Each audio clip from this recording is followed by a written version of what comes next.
Allez, c'est parti pour cette pâte sucrée aux amandes. Une façon de faire une pâte sucrée, vous allez voir, elle est pas mal. C'est ici donc j'ai du sucre glace, là j'ai du beurre demi-sel, saladier, j'ai des œufs, un moule, j'ai de la farine locale, celle-ci, parfait. Et j'ai des amandes.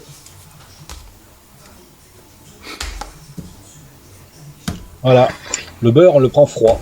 On va donc peser tout ça.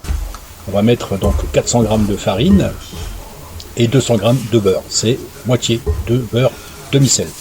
Voilà, on le sable, on sable tout ça. Une fois qu'on a sablé tout ça, on va rajouter 100 g de sucre glace et 100 g de poudre d'amande. Ici, c'est de la poudre d'amande sans écorce.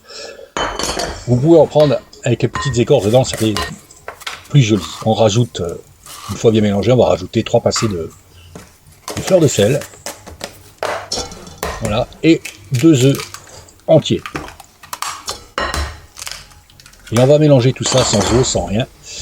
Et ça suffira. Et on ne donnera pas trop de corps à la pâte. Hein. On va juste mélanger comme ça. Voilà.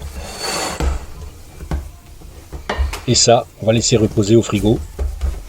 Une journée, une nuit. Il faut la laisser reposer. Pour éviter qu'elle se rétracte trop la cuisson. Vous voyez, elle a une belle couleur. Allez, on laisse reposer, à couvert.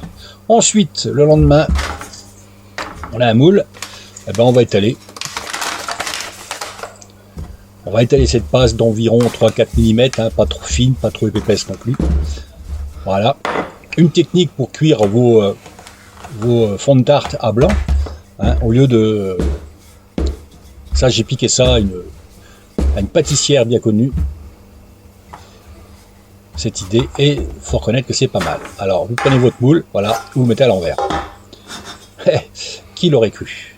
Et puis vous allez foncer à l'envers. C'est aussi simple que ça. Si votre moule, vous avez peur, vous pouvez le graisser un petit peu, mais bon, là, il n'y a pas trop de soucis. On va découper. Voilà. Fallait y penser. Ensuite, on moule bien tout autour. Voilà, que ça tienne quand même. Vous avez préchauffé un four à 180 degrés, mais une petite astuce aussi. Voilà, on fait bien le bord. Une petite astuce, vous allez mettre ça au congélateur pendant 1 heure. C'est une petite astuce pour pas que votre pâte se rétracte.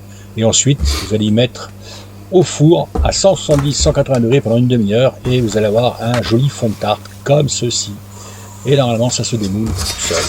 Alors, on fait attention parce que c'est très fragile. Voilà, alors si sans trucage, ça va se démouler tout seul. Et hop, nickel, c'est magnifique, c'est régulier, c'est super. Voilà, pour vos tartes, hein. Après vous garnissez de fruits, de pâtes de pâtissière, de ce que vous voulez. Facile. Allez, c'est à vous.